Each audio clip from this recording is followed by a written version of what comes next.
কবিরাজি বা আধ্যাত্মিক চিকিৎসা শিখতে আগ্রহী, কিন্তু কেউ আপনাকে এগুলো সঠিকভাবে শিখিয়ে দিচ্ছে না। অনেক চেষ্টা করেও আপনি এই লাইনে সফল হতে পারেননি। আজ আপনাদেরকে এমন 5টি উপায় শিখিয়ে দেব যেগুলো অবলম্বন করলে আপনি একজন সফল কবিরাজ হয়ে উঠবেন ইনশাআল্লাহ।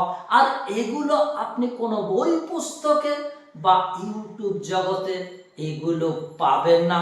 এগুলো সম্পূর্ণ গুরুমুখী বিদ্যা। আর এই 5টি বিষয় মাথায় রেখে আপনি যদি চলতে শুরু করেন, আপনার সমাজের মধ্যে এমন নামডাক হয়ে যাবে, এমন খ্যাতি আপনি অর্জন করবেন মহান রব্বুল আলামিনের ইচ্ছায়, যা আপনার কল্পনাতীত, আপনার কল্পনার বাইরে। চলুন সেই 5টি উপায় আপনাদেরকে আমি একটা একটা করে শিখিয়ে দিচ্ছি। নাম্বার 1, প্রথমেই রয়েছে ওস্তাদের এজাজত বা অনুমতি। এই অনুমতি বা এজাজতটা আপনি নেবেন কিভাবে, এর একটা মূল নীতিমালা রয়েছে। এই নীতিমালাকে সামনে রেখেই আপনাকে ওস্তাদের কাছে থেকে এজাজত বা অনুমতিটা নিতে হবে।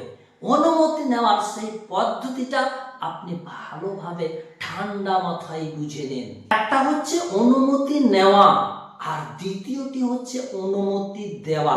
আপনি কারোর কাছে থেকে অনুমতি নিয়ে নিলেন, সেই কাজটিতে আপনি সাকসেসফুল নাও হতে পারেন, কিন্তু কোনো ওস্তাদ যদি আপনাকে নিজে থেকে অনুমতি দিয়ে দেয়, সেই কাজটিতে আপনি সফলতার চরম শিখরে পৌঁছাবেন, এটা গ্যারেন্টি আমি আপনাকে বুক চাপড়ে দিতে পারি। এবার কথা হচ্ছে অনুমতিটা আপনি নেবেন কিভাবে। আপনি যেই ওস্তাদের কাছে থেকে অনুমতিটা নিতে চাইছেন, সেই ওস্তাদের শরণাপন্ন হয়ে, তিনার সহাবতে, তিনার সংস্পর্শে থেকে থেকে সেই কাজটিকে আপনাকে, যে নিয়ম নীতিমালা রয়েছে সেই নিয়ম নীতি অনুযায়ী আপনাকে শিখতে হবে, এবং ওস্তাদের সামনে থেকে সেই কাজটিকে আপনাকে বাস্তবে বাস্তবায়ন করে দেখিয়ে দিতে হবে। যখন সেই কাজটি আপনি করতে পারবেন ওস্তাদের সামনে, তখন ওস্তাদ অত্যন্ত খুশি হয়ে যাবেন এবং আপনাকে সেই কাজের অনুমতিটা উনি নিজে নিজেই দিয়ে দেবেন। যখন আপনি ওস্তাদের কাছে থেকে বসে বসে প্র্যাকটিক্যালে সেটাকে আপনি করে দেখিয়ে দেবেন, আর ওস্তাদ যখন আপনাকে অনুমতি দিয়ে দেবে, তখন সেই কাজটিতে আপনি সফল হবেনই। নাম্বার 2, বাতিনি শক্তিটাকে আপনার মন মস্তিষ্কে, আপনার অন্তরের ভিতরে, আপনার শরীরের ভিতরে, আপনার মুখের মধ্যে, আপনার চোখের মধ্যে, আপনার নিঃশ্বাসের মধ্যে নিয়ে আসতে হবে। আর এটিকেও কিন্তু ওস্তাদের নিকটে বসে বসে শিক্ষা অর্জন করতে হবে। এই শক্তি যখন আপনার মধ্যে চলে আসবে, তখন আপনার আমার অন্তরটা স্বচ্ছ এবং পরিষ্কার হয়ে যাবে। যখন আমার আপনার অন্তরটা স্বচ্ছ এবং পরিষ্কার হয়ে যাবে, তখন আপনার সামনে যখনই কোনো রোহানি রোগী আসবে, দূরে থেকে আপনি টের পেয়ে যাবেন যে রোগীটার আসলে হয়েছেটা কি। এই শক্তি আপনাকে আনয়ন করতে হবে ওস্তাদের শরণাপন্ন হয়ে। নাম্বার 3, এমন কিছু আমলের চিল্লা রয়েছে যে চিল্লাগুলো ওস্তাদের শরণাপন্ন হয়ে আপনাকে ওই চিল্লাগুলো কাটাতে হবে। ওই চিল্লাগুলো কাটানোর পরে আপনার শরীরের ভিতরে এমন একটা রুহানি কুওয়াত, রুহানি শক্তি হাসিল হয়ে যাবে। ওই রুহানি কুওয়াত আর শক্তির সামনে বড় বড় জিন এবং জাদু আপনাকে দেখে ভয় করতে আরম্ভ করবে। এজন্যই কিছু কিছু এমন আমলের চিল্লা রয়েছে, ওই চিল্লাগুলো আপনাকে কাটাতেই হবে। নাম্বার 4, কোনটা শরীয়ত সম্মত কাজ এবং কোনটা শরীয়ত বহির্ভূত কাজ, এটাকে আপনাকে ওস্তাদের নিকট থেকে দেখে নিতে হবে, বুঝে নিতে হবে, শিখে নিতে হবে যে কোন কাজটা করলে আল্লাহ রাগান্বিত হয়ে যাবেন, কোন কাজটা করলে আল্লাহ আমার উপরে খুশি থাকবে, কোনটা জায়েজ কোনটা না জায়েজ।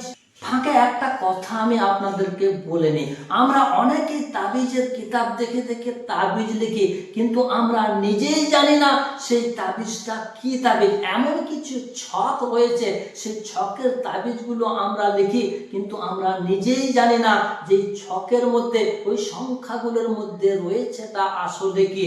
সেটা তো জাদুঘরীয় তাবিজ হতে পারে। এজন্য কোনটা জাদুঘরী তাবিজ, কোনটা শরীয়ত সম্মত তাবিজ, এটা আমাকে আপনাকে জানতে হবে। তা না হলে কিন্তু আপনার আমার ঈমান হারিয়ে যাওয়ার আশঙ্কাটাও এখানে রয়েছে। নাম্বার 5, এ কাজ করতে গেলে দেহবন্ধন অর্থাৎ শরীর বন্ধনটা অবশ্যই করতে হয়, আর এটাকে শিখতে হয়। এটা আপনাদেরকে আমি শিখিয়ে দিচ্ছি।